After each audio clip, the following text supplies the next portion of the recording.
Assalamualaikum warahmatullahi wabarakatuh. Waalaikumsalam warahmatullahi wabarakatuh. Gimana kabarnya hari ini anak-anak? Sehat semuanya? Alhamdulillah baik, sehat semua Bu. Alhamdulillah. Untuk mengawali pembelajaran pada pagi hari ini, kita membaca doa bersama-sama. Silahkan Mas Ridwan sebagai ketua kelas untuk memimpin doa. Bu, terima kasih. Mari teman-teman, sebelum pelajaran dimulai, kita berdoa terlebih dahulu. Ikuti saya. Bismillahirrahmanirrahim. Bismillahirrahmanirrahim. Amin ya rabbal alamin. Amin ya rabbal alamin. Terima kasih Mas Ridwan sudah berkenan memimpin doa. Semoga dulu ya Mas Ridwan. Hadir Bu. Hadir. Hadir. Hadir. Mbak Miratun. Hadir Bu Guru. Mbak Nihri. Hadirah Bu Guru. Terima kasih. Alhamdulillah hari ini berangkat semuanya ya. Ya Bu. Oke, Ya, Bu. selanjutnya kita akan membahas tentang bab puasa wajib dan puasa sunnah. Nah, sebelum kita mulai pembelajaran pada pagi hari ini, yaitu tentang materi puasa wajib dan puasa sunnah. Dan pembelajaran pada pagi hari ini yaitu yang pertama menjelaskan pengertian dan dalil puasa dengan benar. Yang kedua menjelaskan hukum, syarat dan rukun puasa dengan benar. Yang ketiga menyebutkan hal-hal yang makruh pada waktu berpuasa dan hal-hal yang membatalkan puasa dengan benar. Oke, kita belajar yang pertama yaitu tentang pengertian puasa. Coba ada yang tahu nggak pengertian tentang puasa secara bahasa? Ada yang tahu anak-anak? Tahu Ya. Bu Guru. Oh tahu, alhamdulillah. Dalam bahasa Arab puasa adalah soma yasumu sauman wasiyaman, yang artinya adalah menahan atau mencegah. Menahan dari apa ini? Menahan dari Hal-hal yang membatalkan. lapar, ya, hal-hal yang membatalkan puasa. Ada yang tahu puasa itu termasuk rukun apa ya? Islam. Rukun Islam. Yang keberapa? Yang kedua Bu Guru. Oh, yang kedua. Betul apa salah teman-teman? Salah Bu. Betul. Oh, Yang betul coba yang ingat berapa? lagi. Rukun Islam ada berapa? Ada 5. Selanjutnya, puasa menurut istilah yaitu menahan diri dari segala sesuatu yang membatalkan puasa sejak terbit fajar hingga terbenam matahari, disertai niat, syarat, dan rukun tertentu. Kita akan belajar bersama-sama tentang dalil puasa ya, di dalam Al-Quran, yaitu dalam surat Al-Baqarah ayat 183. Ada yang mau membacakan nggak dalil tentang puasa? Saya Bu Guru.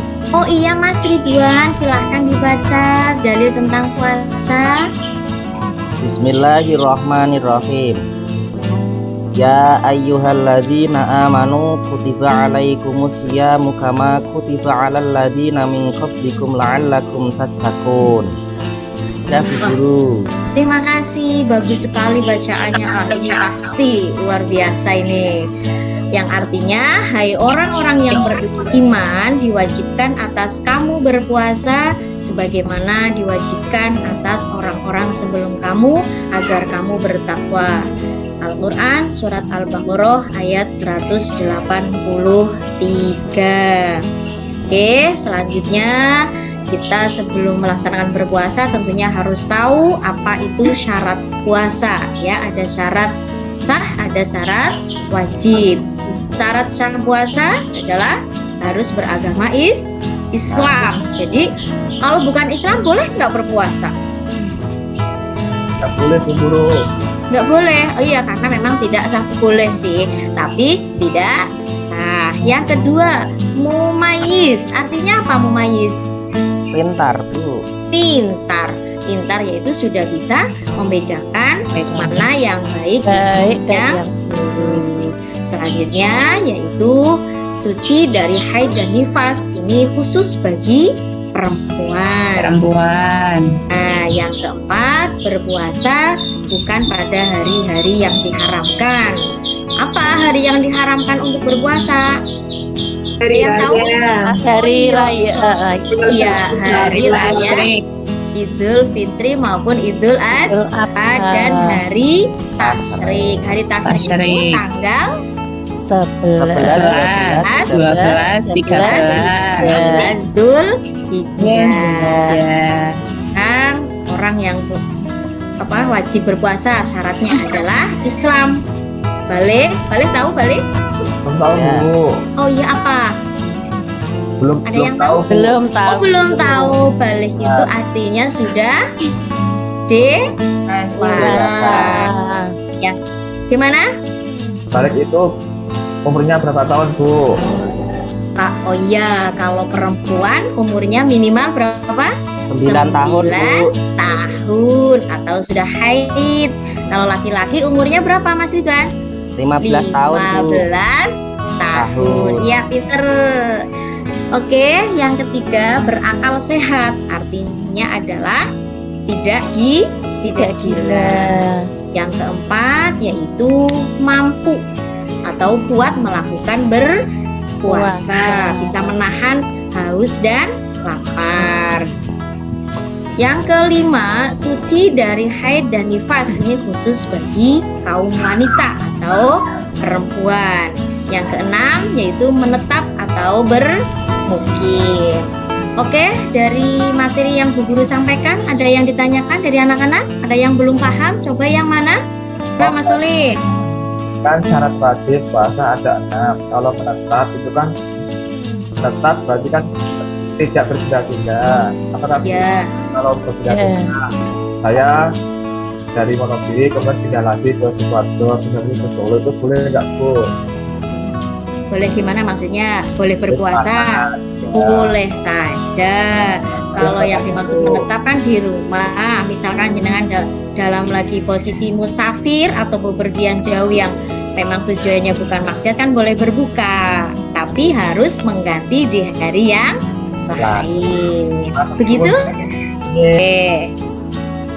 Selanjutnya kita akan mengetahui rukun puasa. Ada berapa ya rukun puasa? 2 Bu Guru. Ada 2, iya pinter. Yang pertama yaitu niat. Niat tepatnya ada di mana? Hati. Hati, betul. Niat itu tempatnya ada di hati. Cara Mas Ridwannya itu ngerentek lagi, itu termasuk nih niat. Oke, niat berpuasa yaitu adanya kesengajaan di dalam hati untuk menjalankan puasa semata-mata mengharap ridho Allah Subhanahu wa Ta'ala. Ibadah puasa tanpa adanya niat maka tidak bisa dikatakan sebagai puasa. Oke, yang nomor 2 rukun puasa yaitu meninggalkan segala sesuatu yang membatalkan puasa mulai dari terbit fajar hingga matahari terbenam. Oke, selanjutnya kita bahas hal-hal yang dimakruhkan ketika puasa. Yang pertama yaitu berkumur-kumur yang berlebihan. Ini artinya bahwa kita kalau berkumur-kumur ketika berpuasa tidak boleh buat yang banyak-banyak ya, apalagi di posisi siang hari, maka itu hukumnya makruh. Arti dari makruh ada yang tahu di sini? Belum. Mungkin dari mas-mas ada yang tahu apa itu arti makruh? Belum, Bu. Oh belum, ya Bu jelaskan. Ya. Makruh itu adalah ketika kita meninggalkan mendapatkan pahala apabila kita melaksanakan tidak berdosa. Bukan berarti puasa kita batal, tapi untuk menjaga lebih baik ditinggalkan. Yang kedua, menyikat gigi. atau bersiwak setelah tergelincirnya matahari. Sengaja biar nggak haus, maka sikat giginya di siang hari, maka itu hukumnya makruh. Yang ketiga, mencicipi makanan. Nah, ada yang mengatakan boleh lah Bu, ya kan nggak batal. Boleh, tapi hukumnya makruh walaupun itu tidak ditelan. Ada yang pernah mencicipi makanan? Pernah Bu. Pernah. Ya, karena nggak sengaja. Karena nggak sengaja. Bahkan kita makan nggak sengaja, batal nggak puasa kita? Nggak batal. Nggak sengaja, nggak batal, batal. betul, karena memang tidak sengaja untuk makan. Yang keempat, memperbanyak tidur ketika berpuasa. Atau disuntik, maka hukumnya makruh. Terus yang keenam, sengaja melambatkan berbuka padahal waktu sudah tiba. Sudah tiba waktunya puasa, kalian ntar dulu buka puasanya, nunggu ini, maka itu hukumnya menjadi makruh karena termasuk sunnah ketika kita menyegerakan berbuka Puasa. Yang terakhir, kita tak harus tahu hal-hal yang membatalkan puasa. Nanti kan kalau kita berpuasa harus mencegah dari hal yang membatalkan puasa. Yang pertama, makan dan minum dengan sengaja. Ini puasanya tiba-tiba siang pengen makan aja gitu. Nah, itu termasuk batal. Juga kalau haus kita minum. Kalau kita lagi puasa, maka puasanya menjadi batal. Yang kedua, murtad. Arti murtad apa nggih? Yaitu keluar dari agama Islam. Yang ketiga, muntah dengan sengaja. Sengaja dibikin muntah biar puasanya batal misalkan. Ini juga akan menjadi batal. Kalau memang tidak sengaja, itu tidak membatalkan. Yang keempat, bersetubuh atau melakukan hubungan suami istri pada siang hari. Ya, ini jelas tidak boleh ya, batal. Maka ketika kita melakukan, misalkan ya, maka ada kifarotnya atau dendanya. Dendanya apa? Yaitu puasa 2 bulan berturut-turut. Selanjutnya, keluar darah haid dan nifas. Ini bagi kaum perempuan ya. Tentunya kita batal, tapi harus mengqodho di hari yang lain. Yang keberapa? Yang keenam, yaitu merubah niat puasa. Terus selanjutnya, yang terakhir, hilang akal karena mabuk, pingsan atau gila. Ini jelas membatalkan puasa. Oke, ini materi yang bisa Bu Guru sampaikan untuk pertemuan kali ini.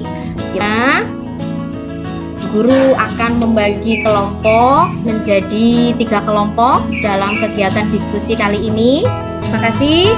Oke, untuk masing-masing kelompok ntar Bu Guru kasih LKPD atau tugasnya suruh ngapain, kemudian didiskusikan dengan kelompok masing-masing. Setelah itu Guru kasih waktu beberapa menit, kemudian kalian perwakilan satu kelompok satu untuk mempresentasikan hasil diskusi kali ini. Bu Guru kasih waktu 10 menit. Ya.